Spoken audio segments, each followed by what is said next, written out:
Yo, what's up mga buddy, mga lodi, mga friend. So for today's video mga guys, meron tayong pansit dito.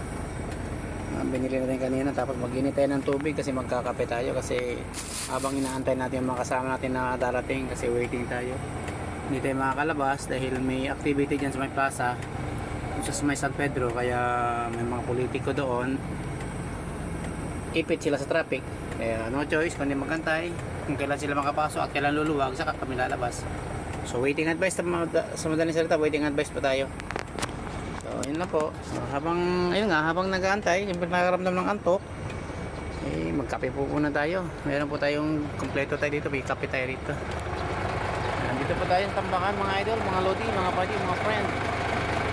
Nakikita nyo, yan. Yung tinatambakan natin, ang lawak na po. Sama na yung mga kaakuta-suka, sanga-sanga. Ano po, waiting lang po tayo mga lodi habang inaantay natin makulo yung kape natin, dahil nandito lang tayo sa loob ng truck natin kasi mayroon po tayong emergency na kalan. Yan, pang emergency na pang kape talaga, sinadya ko po yan kasi pang kape-kape lang po yan.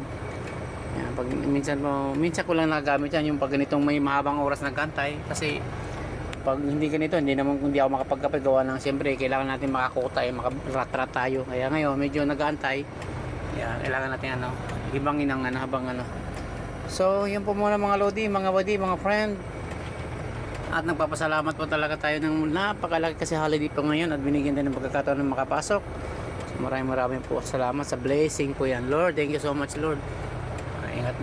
Ingat na lang po tayo mga buddy, mga pamilya natin, mag-ingat po dyan sa tahanan natin, na may ligtas sila lagi. So thank you so much mga idol, mga buddy. Thanks for watching.